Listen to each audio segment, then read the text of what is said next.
Hello and welcome to City Beat. I'm your host Greg from the Lewiston City Library.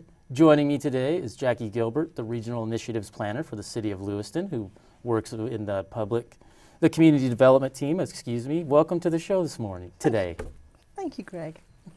How are you doing today? I'm very well. Very well, and I'm really pleased to be here to talk about the next subject, which is the Normal Hill Heritage Overlay Zone. Oh, that sounds very interesting. So what exactly is the Normal Hill Heritage Overlay? Got some tongue twisters today. I know, it is. What it is an area that the Historic Preservation Commission and the Normal Hill Heritage Association have been working towards protecting some of the historic buildings up on Normal Hill. So over the last, as far as I'm aware, about 11 years, there's been some discussion of one format or another to protect some of these buildings. And they are Lewiston's historical heritage. And rather than enforcing a historic district, we felt that perhaps we could go something that was not too restrictive for property owners and put in an overlay that would protect those buildings. So the overlay is something that the two parties that I just mentioned have been working on. And the intent is to preserve and enhance the homes and in the boundary area, encourage investment, improve properties and increase property values in the neighbourhood. It is not the intent to deter property owners from maintaining or improving their homes. So it's sort of a layer that helps to protect those buildings of historical relevance. That sounds great. And so why is this needed? Well, it's needed because there are some issues with folks that are looking at doing some exterior work, and it's not in the same format or the same architectural style as those buildings that are around them. So therefore it lowers the ambience of the historic area. I see. And so what will this mean for folks who live in this area? Well, what it would mean is that they would come to community development and they would normally have a building permit for certain projects. That will not change. The piece that will change is internally. We would have a step involved where the Historic Preservation Commission will look at that project and help the applicant go through some alternatives if some of the materials or the design work that they're doing to the exterior is not of what we class as in keeping with the area. So that's what will be looked at. Oh, okay. And so how do folks who become interested in this, how can they learn more? Well, they can come to an outreach on the 24th of February at 5:30 at 215 D Street in Community Development, and they can learn about the boundary area, they can learn about the proposed code, they can talk to the Historic Preservation Commission, they can talk to me, and we can talk and provide as much information as we possibly have. Now, with the proposed code, I would think that we don't find and address everything. So having public input is really important for us to understand the needs and the desires of those that live in the area. And that's kind of what you mentioned next, of how will those folks be able to provide input? Well, again, we will have to go through, for any proposed code or overlay, we have to go through the public hearing process. So before we start that, we want to do a public outreach, which is happening on the 24th of February. Then after that, we would go through the planning and zoning stage. Again, that would be a public hearing. And we would notify all of those residents in the boundary area and 330 feet outside of the boundary area so that they know what's involved. They will get something through the post, through the mail, and they would be welcome to come and participate in the public hearing. And the more input that we have from residents, the more we can address the needs and concerns. Absolutely. And when will this be implemented? We think that, well, first of all, we've got the Planning and Zoning Commission meeting, public hearing, and then we have to go in front of the City Council, and they hold a public hearing too.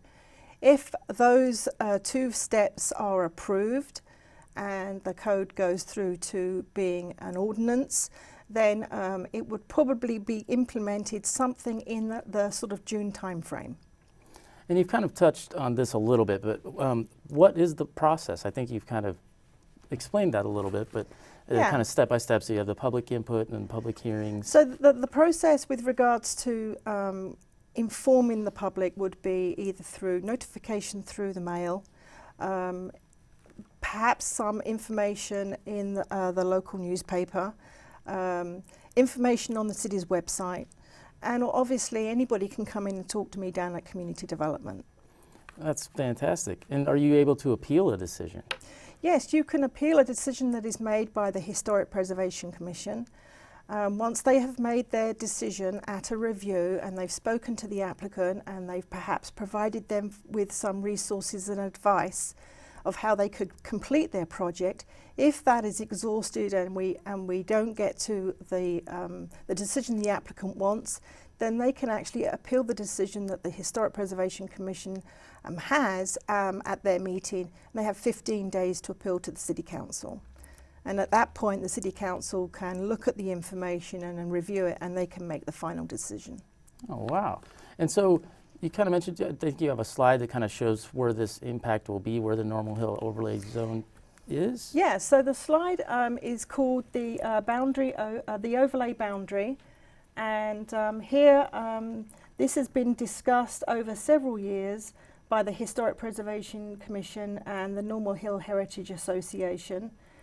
And the map that you see on now is actually an identification of all of those buildings that were built in the yellow that were built before 1940. So a lot of these parcels that you see here, some of them have properties on and others are sort of like parking areas or garden areas, but most of them have properties. And we think that this is going to affect over 400 properties. The next slide I'm going to show you is basically the breakdown of the residential styles that we have on Normal Hill. There's 24, and they range from sort of a Tudor right through to mid-century modern. And you know, these have very significant architectural styles, and this is something that this overlay will hopefully protect, these styles. The next slide just gives you basically the number in each, what we class as modest, moderate, and monumental. And now I'm just going to show you another slide, which perhaps will help your viewers look at the sort of flow of how we see the public hearing process flow. So the outreach, which I spoke about, the event on the 24th of February, consolidate the feedback from that event, then take it through in front of the Planning and Zoning Commission, again another public hearing that is notified by mail of when it's going to be for those that it would affect. And then again, public feedback at that meeting would be consolidated. And then, you know, we go through to the City Council, and again, the same process. So we feel that we've got the materials ready to educate the property owners of the process. And we believe that we've sort of checked most of the boxes of how this process is going to go. But until we actually use the process with some examples, we really don't know how this is going to sort of affect the property owners until we put it into place. So the process is that we would, if it's approved, it would go for about 2 years, and staff, i.e. myself, will track and monitor the number of permits and the types of permits that have been requested. And at the end of that time, if it's decided that we are going to go ahead and keep the overlay in, then it would go back to City Council to make sure that the ordinance is in place. Wow, a lot of information here today. A lot of information. It's been worked on for a long, long time, and all I can say is that to have as much feedback from the property owners and the people that live in the boundary area is a must. So my next slide I'm just going to put up, and that's going to show some of the applicability. And I'm just going to jump to the next slide, which basically provides some of the areas that you would require a building permit, and it's got a description of what those would be, and when you would basically come in and request a permit. We do have a form that you can complete, and I would be happy to walk folks through that. The last slide that I'm just going to put up is the timeline. And these dates may change depending on the feedback that we get from the property owners. Because obviously if we get a lot of feedback and we need to consolidate that and work on some of those questions and concerns, then it might delay the process just somewhat. But that's the timeline, and the reason we're doing this is to protect Lewiston's historical legacy and the architectural homes on Normal Hill. Wow, like I said, big project, but it sounds like a big project. Well, Jacqui, do you have anything else you would like to add? If anybody would like to get in touch with me, they can contact me at Community Development on 215 D Street.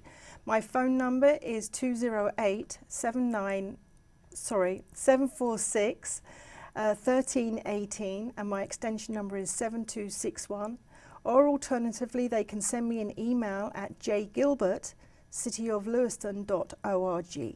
And I would be happy to respond to their concerns or questions. Great. Well, Jacqui, thank you so much for being on the show today. It's been a pleasure. Thank you for having me. Absolutely. And on behalf of our guest, Jacqui Gilbert, myself, and everyone else here, we hope you have a fantastic day, and we'll see you next time on City Beat.